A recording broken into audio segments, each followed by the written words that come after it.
마태복음 1장 1절로 11절까지 말씀 찾으시면 우리 교독하시겠습니다. 1절 제가 있습니다. 아브라함과 다윗의 자손 예수 그리스도의 계보라.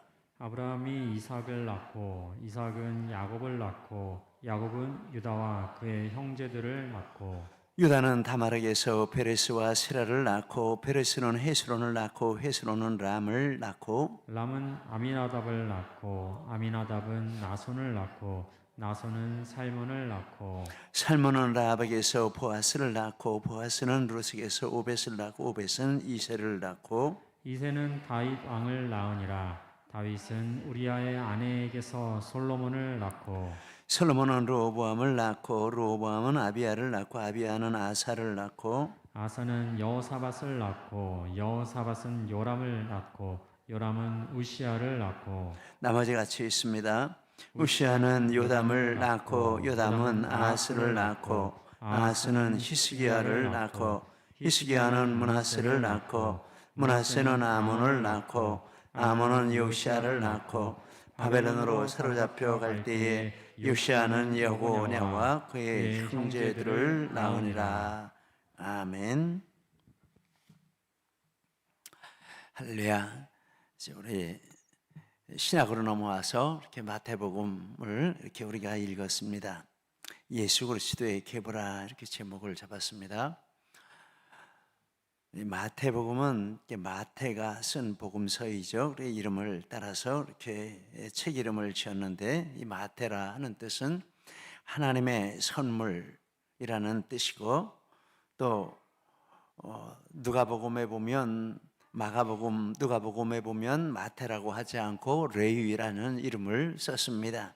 레위는 연합이라는 뜻이고 이런 두 이름을 가지고 있는 저 인물이 마태가 되겠습니다. 이름의 뜻과 같이 믿음을 하나님의 선물로 받아 예수님과 연합한 하나님과 연합한 사람이 마태다 이런 생각을 해봅니다. 마태는 직업이 세리였는데 세리에서 제자로 부르심을 받은 사람이 되겠습니다. 세리는 당시 천대의 대상이었습니다. 근데 주님이 제자로 부르신 자들을 보면 세리, 어부 등 이렇게 천대받는 사람들이 대충 대부분이었다라는 것을 이렇게 보게 됩니다. 주님이 그런 자들을 제자로 부르신 뜻을 이렇게 말씀을 하셨는데 특별히 이 마태를 부르시고 나서 사람들이 이런 사람하고 다니냐 이런 투로 이야기를 할 때 주님이 하신 말씀이 누가복음 5장 30절 이하에 나와 있습니다. 우리 같이 한번 읽겠습니다. 어찌하여 세리와 죄인과 함께 먹고 마시느냐? 예수께서 대답하여 이르시되 건강한 자에게는 의사가 쓸데없고 병든 자에게라야 쓸데있나니 내가 의인을 부르러 온 것이 아니요 죄인을 불러 회개시키러 왔노라. 세리는 이 죄인과 동급으로 특별한 윤리적인 죄를 짓지 않아도 죄인과 동급으로 이렇게 취급을 받는 그런 상황이었는데 주님이 그들을 부르신 그 뜻을 병든 자를 부르러 오셨다라고 씁니다. 의인은 자기가 의인이라고 생각하고 자부하는 사람을 가리키는 것이고 병든 사람은 자기가 구원받을 수 없고 죄가 많다 스스로 이렇게 느끼고 구원자를 찾는 그런 사람을 가리키는 뜻이 되겠습니다. 또 고린도전서 1장 27절 29절에 보면 또 한 말씀이 나오는데 이것도 같이 한번 읽겠습니다. 하나님께서 세상에 미련한 것들을 택하사 지혜 있는 자들을 부끄럽게 하려 하시고 세상에 약한 것들을 택하사 강한 것들을 부끄럽게 하려 하시며 하나님께서 세상에 천한 것들과 멸시받는 것들과 없는 것들을 택하사 있는 것들을 폐하려 하시나니 이는 아무 육체도 하나님 앞에서 자랑하지 못하게 하려 하십니다. 이 말씀도 또 같은 의미가 되겠습니다. 자신이 대단하다, 뭔가 있다 이런 사람들은 자기를 주장하고 자기를 내세우지 주님 은혜를 받아도 주님을 높이고 이렇게 못한다라는 것입니다. 그래서 이런 약함이 있는 사람들을 주님이 부르시고, 주님이 우리를 부르신 것도 또 그렇게 보면 마찬가지라 이렇게 생각을 하게 됩니다. 죄인이고 자랑할 것 없는 비천한 우리를 하나님의 자녀와 일꾼으로 불러주셨고, 그래서 우리는 마음 가운데 그런 감사와 기쁨으로 우리 주님을 사랑하고 섬기는 자리에 있습니다. 아멘. 네, 아멘입니다. 우리 이런 마음으로 주님을 사랑하고 섬기는, 다른 거 진짜 아무것도 없습니다. 주님 나 같은 죄인을 불러주셔서 감사합니다. 어디 가도 사람들에게 이렇게 내놓을 것이 아무것도 없는데 주님이 부르셔서 주님의 일꾼으로 이렇게 삼아주시니 얼마나 감사한지 모르겠습니다. 우리 이런 마음으로 주님 앞에 있는 것이지 다른 거 전혀 없습니다. 할렐루야입니다. 우리 이런 마음으로 있습니다. 세리 마태를 부르셨는데 그를 부르실 때의 상황이 나와 있습니다. 마태복음 9장 9절에 보니까 마태라 하는 사람이 세관에 앉은 것을 보시고 나를 쫓으라, 이렇게 세관에 있는 것을 보시고, 세관에 앉은 것은 자기 일에 열심하는 그런 모습을 의미하고 있습니다. 주님은 그렇게 보니까 자기 일에 전념하는 자들을 제자로 부르셨다라는 것을 보게 됩니다. 마태복음 4장 18절 이하에 보니 베드로 안드레가 바다에 금을 던지는 것을 보시니 저희는 어부라 말씀하시되 나를 따라 오너라. 마태복음 4장 21절에도 야고보와 요한이 배에서 금을 깁는 것을 보시고 부르시니, 잠언 22장 29절에 내가 자기 사업에 큰실한 사람을 보았느냐, 이러한 사람은 왕 앞에 설 것이요 천한 자 앞에 서지 아니하리라. 누가복음 16장 10절에 지극히 작은 것에 충성된 자는 큰 것에도 충성되고 지극히 작은 것에 불의한 자는 큰 것에도 불의하니라. 이렇게 쭉 말씀을 찾아보니까 그런 말씀이 이렇게 나오고 있습니다. 주님 앞에 이렇게 자기 일에 이렇게 부지런한 사람, 최선을 다하는 사람, 새를 비유로 들으실 때도 앉아있는 새가 아니라 공중 나는 새를 보라 그러셨어요. 날아가는 새, 이거 일하는 거죠. 또 꽃을 비유로 들으실 때도 이렇게 활짝 피어있는 꽃을 보라 이렇게 하셨어요. 주님은 그걸 좋아하시는 것 같아요. 자기 일에 부지런하고 쉬지 않고 충성하고, 하나님 앞에 맡은 일에 대해서도 하나님은 그런 모습을 보신다, 이런 생각을 하게 됩니다. 마태를 부르실 때 세관에 앉아서 사람들이 천히 여기는 그런 직업이지만, 그러나 거기에 자기가 맡은 이상 최선을 다하고 있는 이런 모습을 보시고 부르셨다는 것을 보게 됩니다.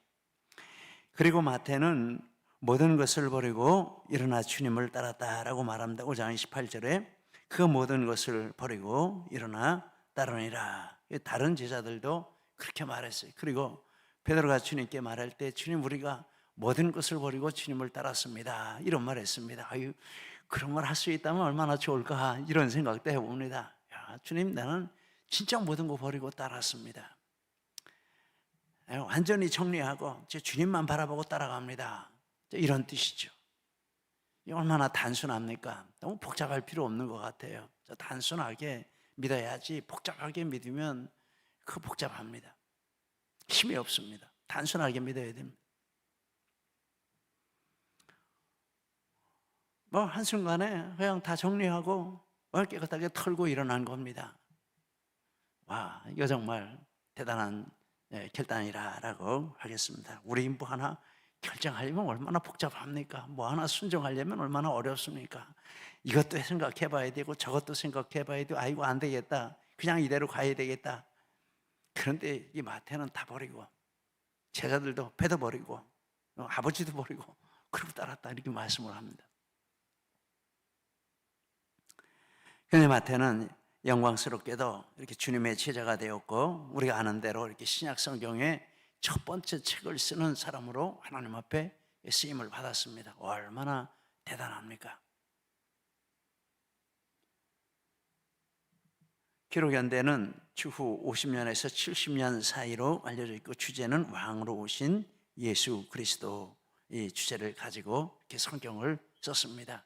이 성경 저자가 되어 세리 마태가 사람들에게 이렇게 죄인으로 취급받고 천대받던 사람이 이렇게 영광스럽게 신약 성경에 첫 번째 책을 쓰는 사람으로 이렇게 선택을 받고 쓰임을 받았다. 정말 영광스러운 일입니다. 마태복음의 기록 목적을 찾아보니까 몇 가지 목적이 있는데, 하나는 가현설을 막기 위한 것이라, 이런 이제 설명이 있습니다. 이 가현설이라는 주장은 영은 거룩하고 육은 약하다 하는 이 전제, 그리스의 이런 기본적인 사상의 철학 바탕이죠. 영은 거룩하고 육은 약하다 이건데, 그런데 가장 거룩한 영 하나님이 악한 물질적인 몸을 가진 사람이 될 수 없다, 이제 이런 주장을 합니다. 그러면 예수님은 뭐냐? 이렇게 말할 때 예수님은 진짜 사람이 아니고 사람의 모습으로 이렇게 사람들 눈에 보였을 뿐이다. 그러니까 가짜로 나타났다, 그런 뜻입니다. 가현, 가짜로 나타났다, 가짜로 나타났다라는 그것을 주장하는 이런 집단. 그리고 또 거꾸로, 만약에 가짜로 나타나는 것이 아니면 그분은 하나님이 아니고 사람일 뿐이다. 왜냐하면 영과 육은 하나가 될 수 없기 때문에 이제 그 전제 위에서 예수님에 대한 분석을 하는 것입니다. 그래서 가짜로 나타났다 아니면 하나님이 아니고 사람이다. 마태는 먼저 이 족보를 이렇게 쭉 기술을 하면서 가현설의 주장들을 반대하고, 예수님은 참 사람 대신 참 하나님이시다라는 이런 성경의 진리를 이렇게 변호하고자 이것을 썼다, 이렇게 알려져 있습니다. 그리고 성경을 보면 예수님은 참 사람 대신 참 하나님이시다라는 것을 성경 전체에서 이렇게 분명하게 말씀을 하고 있는데, 뒤에 가보면 요한복음, 우리가 잘 아는 말씀, 요한복음 1장 14절 같이 읽겠습니다. 말씀이 육신이 되어 우리 가운데 거하심에 우리가 그의 영광을 보니 아버지의 독생자의 영광이요 은혜와 진리가 충만하더라. 말씀이 육신이 되었다. 1장 1절에 보니까 말씀은 하나님이시라라고 하고, 14절에서 말씀이 육신이 되었다, 참 하나님이시고 참 사람이신 분이 예수 그리스도시다라고 하는 말씀이죠. 요한일서 1장 1절 2절도 우리 같이 읽겠습니다. 태초부터 있는 생명의 말씀에 관하여는 우리가 들은 바요 눈으로 본 바요 자세히 보고 우리의 손으로 만진 바라. 이 생명이 나타내신 바 된지라. 이 영원한 생명을 우리가 보았고 증언하여 너희에게 전하노니 이는 아버지와 함께 계시다가 우리에게 나타내신 바 된 이시니라. 이 말씀도 참 하나님이시며 참 사람이시다라는 진리를 이렇게 말씀을 했습니다. 요한일서 4장 1절로 3절도 같이 읽겠습니다. 사랑하는 자들아, 영을 다 믿지 말고 오직 영들이 하나님께 속하였나 분별하라. 많은 거짓 선지자가 세상에 나왔습니다. 이로써 너희가 하나님의 영을 알지니 곧 예수 그리스도께서 육체로 오신 것을 시인하는 영마다 하나님께 속한 것이요 예수를 시인하지 아니하는 영마다 하나님께 속한 것이 아니니 이것이 곧 적그리스도의 영이라. 이렇게 말씀을 했습니다. 우리가 믿는 예수님은 참 하나님이 우리를 구원하시기 위해서 참 사람으로 이 땅에 오신 분이시다. 이게 우리가 예수님을 믿는 바른 내용이 되겠습니다. 우리 다 이렇게 믿으시는 줄 믿습니다. 우리 이렇게 믿습니다.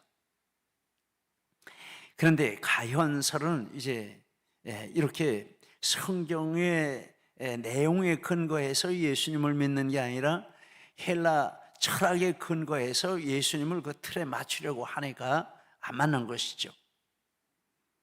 두 번째, 말시온주의를 막기 위한 것이라, 이렇게 설명을 하고 있습니다. 말시온주의는 이게 말시온이라는 사람이 있었는데 그 사람이 주장한 이론을 따라가는 이단을 가리키는 말이 되겠습니다. 2세기 초에 등장했는데 이제 구약의 하나님을 부정했습니다. 구약의 하나님을 공의의 신, 신약의 하나님을 사랑의 신으로 구분하고 각각 다른 신이라. 그래서 구약에 보니까 뭐 죽여라, 뭐 전멸, 진멸하라, 진노한다, 뭐 이런 말이 많이 나와요. 하나님이 그렇게 하신다. 신약에 보니까 하나님은 사랑의 하나님이시라, 하나님은 사랑이시라, 사랑이셔서 독생자를 보내셨다, 이런 말이 나와요. 말씀은 이렇게 구약과 신약을 비교해 보면서 이 구약의 신은 이 저주의 신이고 공의의 신이고 사랑이 없는 신이고, 신약의 신은 사랑만 있는 신이시고, 그러니 이 구약의 신과 신약의 신은 전혀 반대된다. 그래서 같은 신이 아니고 두 신이다, 이런 주장을 했습니다. 그렇게 주장하다 보니까 구약 성경을 배제했습니다. 이 구약은 이제 필요 없다.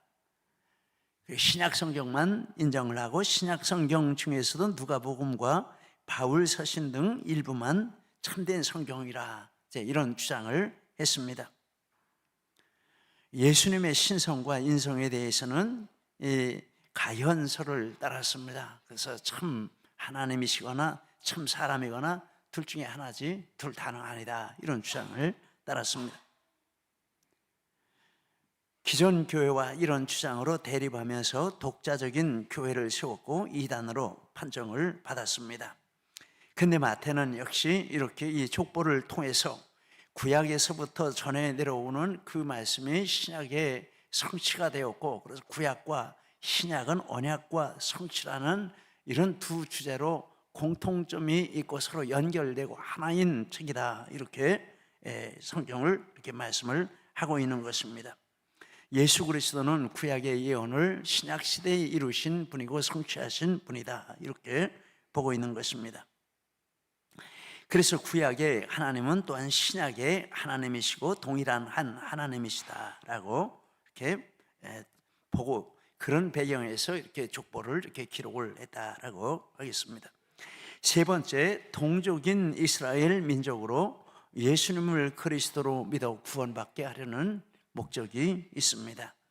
마태는 세리로서 동족인 유대인들에게 멸시와 천대를 받았는데, 그런데 마태가 정말 예수님을 만나고 보니까 그 자기를 천대하는 사람들에게 이렇게 불쌍히 여기고 복음을 전해야 되겠다, 이런 마음이 생겼고, 그 목적으로 이렇게 성경을 글을 썼는데, 이게 이제 신약성 마태복음이라는 것입니다.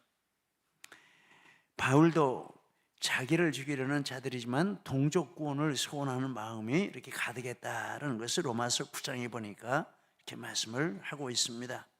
바울 사도는 예수님에게서 끊어져도 내 민족이 구원받는다면 나는 그것을 더 원하겠다, 이제 이런 말을 로마서 9장에서 이렇게 말씀을 하고 있습니다. 예수님을 믿으면 하나님이 우리 마음 가운데 그런 하나님의 마음을 주시는 줄 믿습니다. 예수님의 마음을 주시는 줄 믿습니다. 그래서 나를 미워한다고 내가 미워하는 것이 아니고, 또 나를 박해한다고 나도 똑같은 마음 품는 것이 아니고, 그를 불쌍히 여기고 그에게 복음을 전하고자 하는 이런 마음을 품고 또 이런 노력을 기울인다라는 것을 보게 됩니다.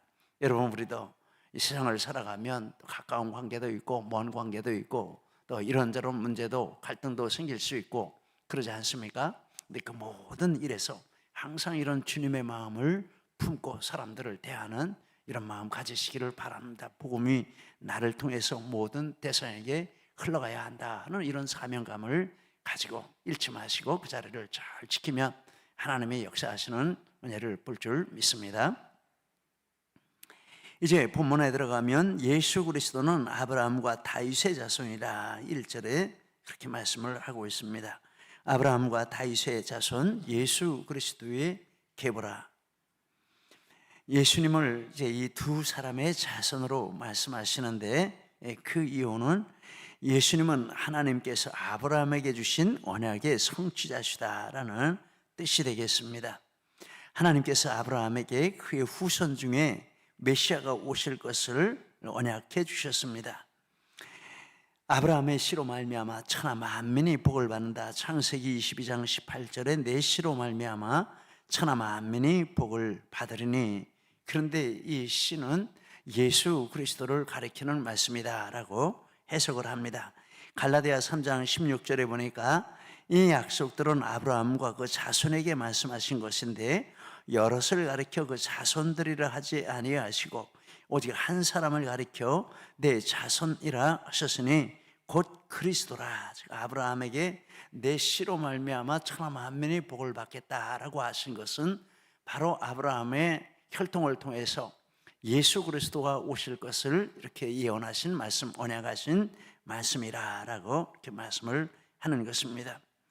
그리고 천하 만민이 복을 받는 것은 메시아가 열방의 구원자가 되신다라는 뜻이 되겠습니다.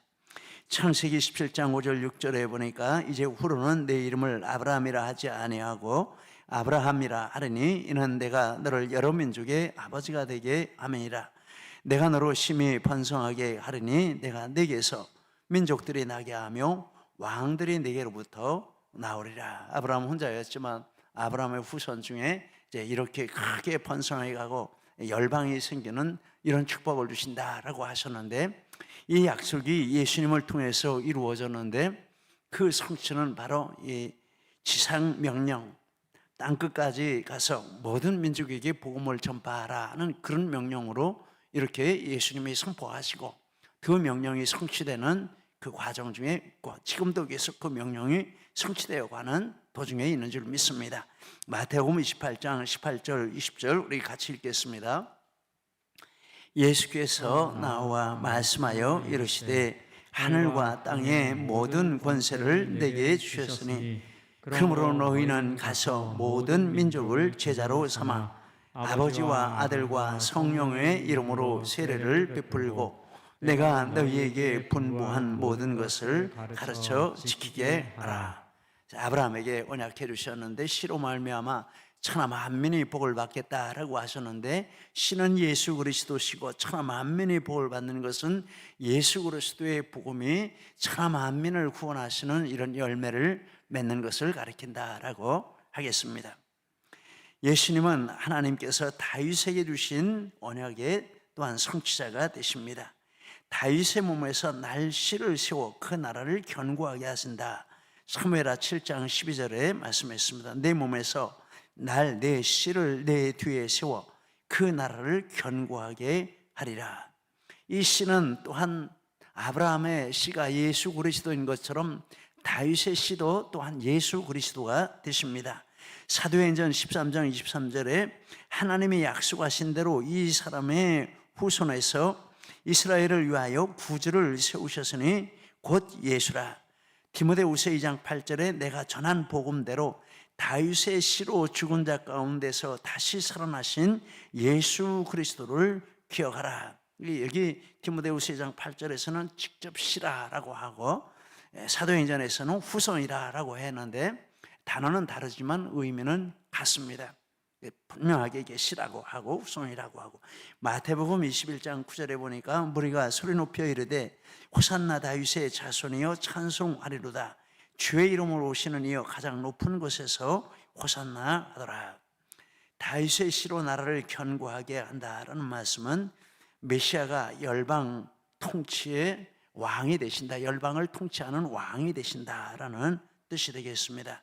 사무엘하 6장 8장 6절에 다윗이 어디로 가든지 여호와께서 이기게 하시니라. 시편 2편 6절 9절에 내가 나의 왕을 내 거룩한 산 시온에 세웠다 하시리로다. 내가 철장으로 그들을 깨뜨리며 질그릇같이 부수리라 하시도다. 그런데 이 말씀이 계시록에 넘어오면 17장 14절에 저희가 어린 양으로 더불어 싸우려니와 어린 양은 만주의 주시요 만왕의 왕이심으로 저희를 이기실 터이요 19장 15절 16절에 만국을 치겠고 친히 그들을 철장으로 다스리며 그 옷과 그 다리에 이름을 쓴 것이 있으니 만왕의 왕이요 만주의 주라 하더라. 다윗이 가는 곳마다 이겼는데 이것은 예수 그리스도가 가는 곳마다 이기는 것을 예표로 이렇게 보여주는 것이고, 그래서 다윗은 지상의 왕국에서 그런 일을 이루었지만 예수 그리스도는 영원한 이런 왕국을 이루시고 모든 대적을 정복하고 사탄을 정복하는 그런 일을 하신다, 이렇게 말씀을 하고 있습니다. 그래서 아브라함과 다윗의 자손 예수 그리스도라 이렇게 말씀을 하고 그 족보를 쭉 말씀을 하고 계시는데, 이제 구약의 정통한 유대인들은 이제 아브라함의 후손으로 메시아가 오시고 다윗의 후손으로 메시아가 오신다라고 믿고 있었는데, 예수님이 왔는데 그 사람들이 안 믿는 거예요. 그러니까 마태가 이 예수 그리스도가 바로 아브라함과 다윗에게 약속하신 그 후손으로 오신 분이시다라는 것을 이제 증명하기 위해서 이렇게 마태복음을 기록했는데, 그래서 참된 메시아 왕으로 오시고 아브라함의 씨로 오시고 다윗의 씨로 오신 참된 왕으로 오신 분이 바로 예수 그리스도시다, 이것을 증명하기 위해서 마태복음을 썼다라는 것입니다. 계보라라는 것은 이제 이 둘의 후손으로 메시아가 오신 것을 이 계보로 증명한다라는 뜻이 되겠습니다.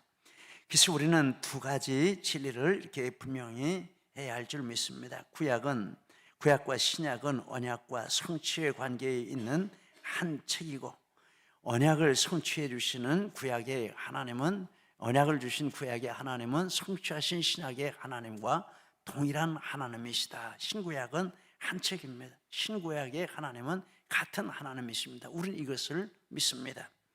그리고 예수님은 구약 언약을 성취하신 참 하나님이시고 참 사람이신 참 구주시다. 이제 이것을 우리가 다시 한번 기왕에 믿었지만 다시 한번 이제 이 복음서를 통해서 분명하게 우리가 인정하게 되고 믿게 됩니다. 그리고 참되게 이런 진리를 믿으면 이제 우리 마음에서는 이렇게 가까운 복음을 듣지 않는 사람들에게 마음이 열려서 그들에게 참된 복음을 증거하고자 하는 이런 은혜를 우리가 가지게 된다. 이것도 우리가 한 걸음 더 나아가서 생각해 봐야 할 진리가 되는 줄 믿습니다. 마태복음은 그런 마음이 있었기 때문에 쓰여진 것입니다.